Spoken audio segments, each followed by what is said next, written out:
My mother always used to say, don't play Kiss Chasey with Darren Casey. Hi, Tony. Hi, Thanks Darren. for having me. It's just a little warning. That Don't play, yep. And you'd be well to heed that advice. Yeah. Because I was a shocking Kiss Chasey exponent. In what sense? You were really good at it? I was really good at it. I used to wear like checkered pants and a kind of a shiny jacket well ahead of the other kids. Yeah. I was more developed sexually than the other kids. Right. You know, I drew on a moustache when I was about 6. Yeah. Like a thin one. Oh, yes. Yeah, not Clark just... Gable. Yeah, over the top number. Yep. Yeah, and Kiss Chasey, it was a real big pash. I was disgusting. I'm sorry. You brought it up. I did. I just had to. And now we've just made all the listeners bring it up. No. They're all... Everyone's listening, wondering what you bring this morning, Darren. The usual nonsense. I've just watched Brad Pitt in a movie called something... World War Z is a zombie movie. I don't normally go for zombie movies. Have you seen it? No, I haven't. Let me guess. Brad Pitt does some eating while talking in this movie? I can't remember that, but he's got hair. His hair's like a surfer, but he works for the United Nations. Oh, okay, gotcha. Yep. And somehow he's got to save the world. Look, as zombie movie goes, it wasn't so bad, but it made me think: what if there was a zombie attack, and you just happened to have like slightly mad eyes, and you were a bad dresser? Oh yeah. Everyone's going, get him, he's a zombie. No, but what if you had really bad chafing that affected how you walked? Yeah. There is that. Chafing. Yeah. So then Is that chafing or are you a zombie? And then somebody comes and whacks you because all you're doing, you're struggling with the rising temperatures. Yeah, and you kind of... Or what if you just had those sort of bad-fitting pants that you've paid about $8, one size fits all, and they get a bit sucked into the... They get sort of sucked into the buttocks a bit. Yeah, yep. And that's making you walk a bit strange. Yeah. So next minute, it's a baseball bat to the head. You haven't... What hope have you got? Exactly. Hey, if you were a politician, let's say you're a politician, and you know how there's been a bit of undiplomatic sort of war going on in the South China Sea. China's been firing a few rockets about the place, or there's a few bombs going off. Yeah, yep. And North Korea sort of let off, they've got nothing to do with it, but they thought they'd, plop off a couple as well that just plopped into the ocean, and they got involved. And I think someone from the Australian government was going to send a letter. Oh, there we go. Now, if that was you who had that job, you had to send the letter, would you send a normal letter or a strongly worded one? Oh, great. Because I think there's a difference. Oh, okay. It depends. Is there a difference? Well, yeah, there is. Yes. Am I allowed worded. Am I allowed to use caps and exclamation marks? Caps. Yeah. Well, it's not a test. I'm just interested to know what you would say. Well, is there a big I don't know, instrument at the Department of Foreign Affairs where the setting goes from mild letter to I don't know, to mildly worded to strongly worded? Maybe it does. I'd love to write letter, and they said get that young Casey guy, that new black guy in the office, get him to send a strongly worded letter. I'd just like to write, Dear Kim, ease off with the missiles, fathead. Yeah. Okay. Is that all right? Yeah, that is very strongly worded. Fathead. He's got such a fat head. He does. I think it's the fattest head of all the rogue states. Oh, you're right. Of all the hereditary communist dictatorships, he's definitely up there. I wonder if they know that they're a rogue country. You could sort of walk around and then you suddenly go, wait a minute, we're rogue. Yeah. Oh, that's it, we're rogue. Yeah, okay. Look, have you read a paper? We're rogue. I hate it when we're rogue. Right. Well, they are also the Hermit Kingdom. They've also been described as that in North Korea. Which That's pretty mental. I know, but it makes it sound lovely and bucolic and kind of Lord of the Rings. You know, they just go around looking for these powerful rings, and you know. I hated that movie. Oh, no, I thought it was. You great. loved it. I do. You I told me reckon to it's go great. see it. I did. I probably did. Yeah. Yeah, and you hated it, so thanks a lot. I hated it. I thought, Tony doesn't know anything about movies. Oh, okay. What about every time he looked at the ring, he took like a minute for his fingers to open?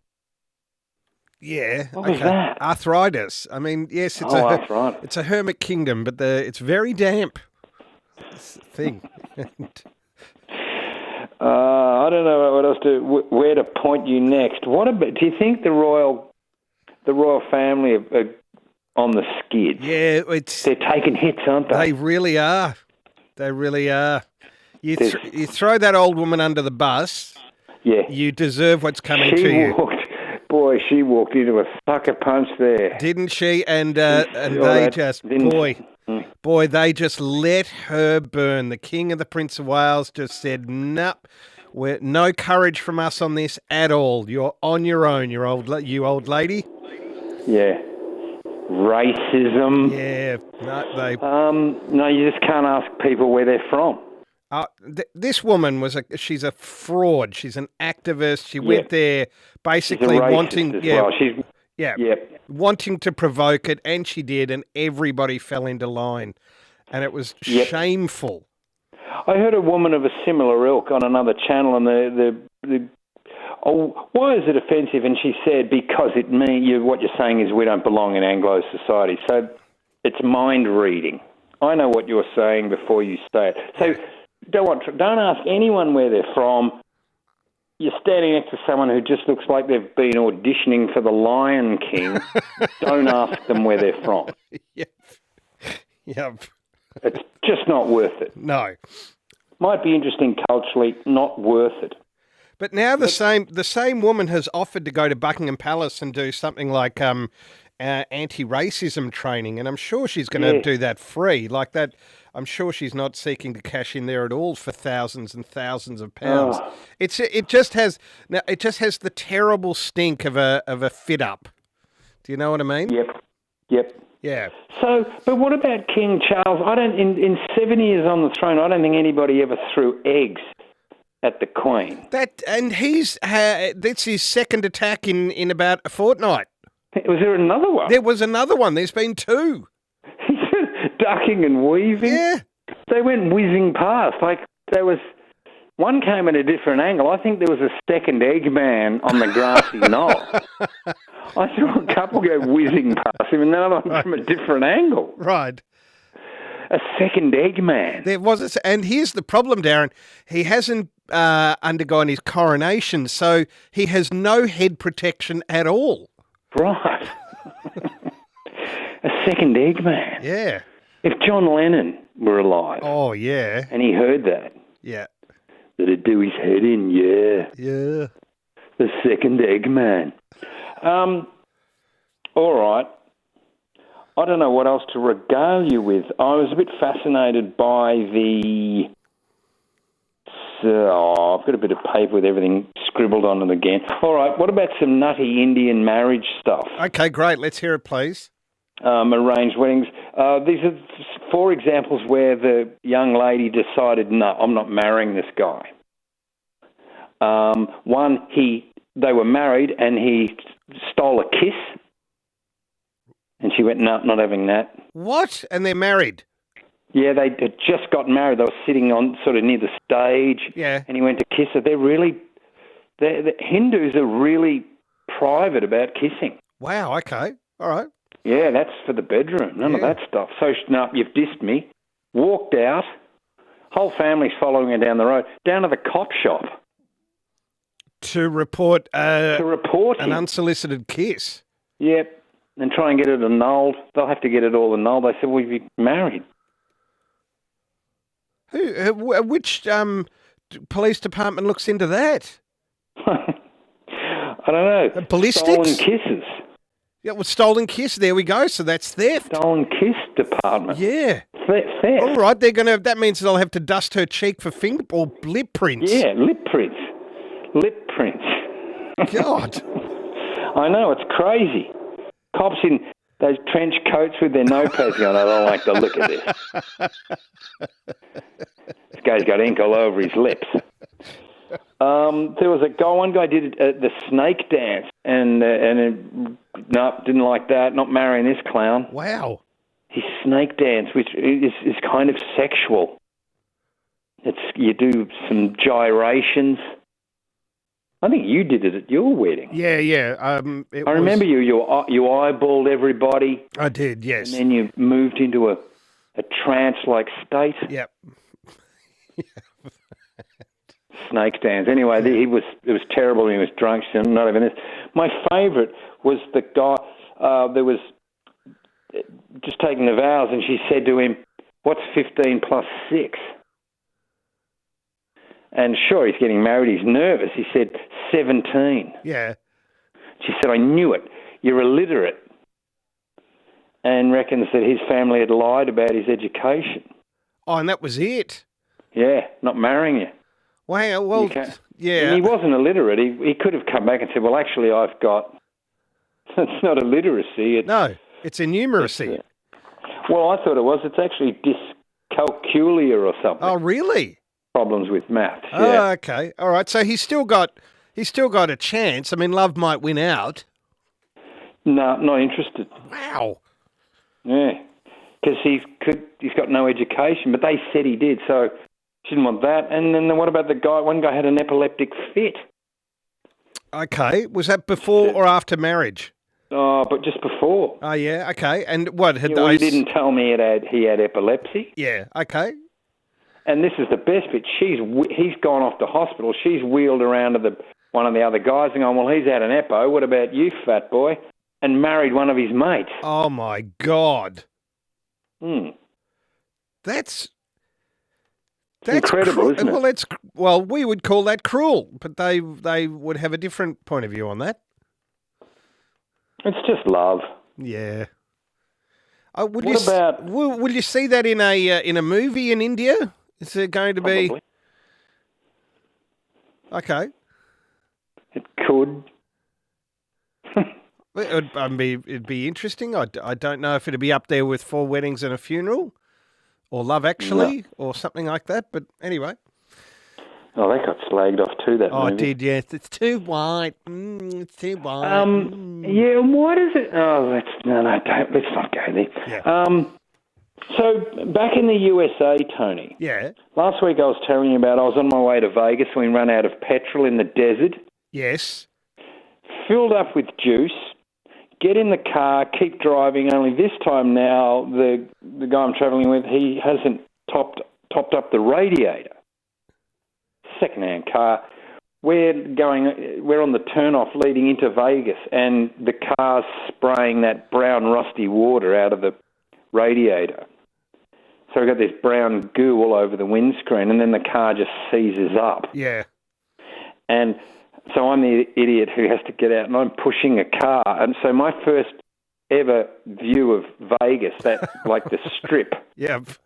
that main drag with all those lights, Aladdin's, and they want I think it's the Frontier, the cowboy, and his hat would twiddle up. Yeah. His hat would.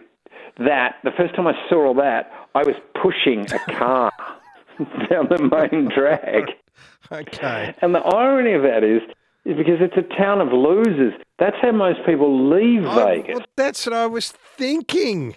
Pushing a car with no juice in it, or a car that doesn't work, out of town. But that's how I arrived. And normally people are pushing it while wearing a barrel. Yes.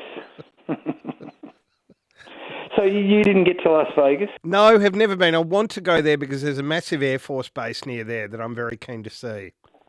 Right. That is what, a casino? No, it's on the outskirts of town. It's where they do, the equivalent of Top Gun. So it's a huge Air Force base, and they do, lots of aircraft fly there, and they do exercises. And it's a place called Nellis. I'd love to go there. Oh. Yeah. So you were the only person who ever went to Vegas not to have a bet. Well, I didn't care for it much. I saw it for what it was worth, but then left, moved away. The guy I was travelling with, he went further up to Aspen. I went back to LA and buddied up with some other, a couple of English guys that I'd met. And there was a girl in the room next to us who used to come and visit us a lot. Yeah. And she, cut the long story short, she sort of got to know us. She came in for a cup of tea, but she was a prostitute. Ah. And when she heard that we were leaving, because we said we're going to travel across America, she said, maybe I could come too. And while we were trying to think up excuses why that probably wasn't a good idea, she said, I could work. You guys could be my pimps. What? Imagine that. That's terrible. Yeah. That's terrible. You had no background in pimping. You weren't accredited by whatever relevant agency or government authority oversees the accreditation Look, I went out process. and tried on a couple of fur hats. I said, I think that's just going to get us killed. Yeah. I'm going to get into some turf war. Yeah. With Big John downtown in Detroit or whatever. I'm going to get gunned down. So nothing came of it. Yeah. Oh well, perhaps just as well. It was pretty crazy. But that was an experience. So we didn't do that. Are they even called pimps these days? Because prostitutes became sex workers. So I guess a pimp is a sex broker or a matchmaker, if you like. Yeah, I guess. This is a few years ago. Right. Oh, they're just words. Just putting it out there. I've already got to go. What? Darren, it's gone so quickly. I'll finish up. Did you know that lobsters... Did we discuss that lobsters have mate in the missionary position? No, we didn't, but that's very interesting. Well, that's what this segment's all about. It's informative as well as, light-hearted. Yeah. Lobsters mate in the missionary position. And it goes back to the old days in Africa in the 1800s when the missionaries were in Africa. Yeah. And they were civilizing the natives and teaching them how to have sex and stuff. And one of the traditions there was, with the natives, when they had sex, they liked to do it while they were being watched by lobsters.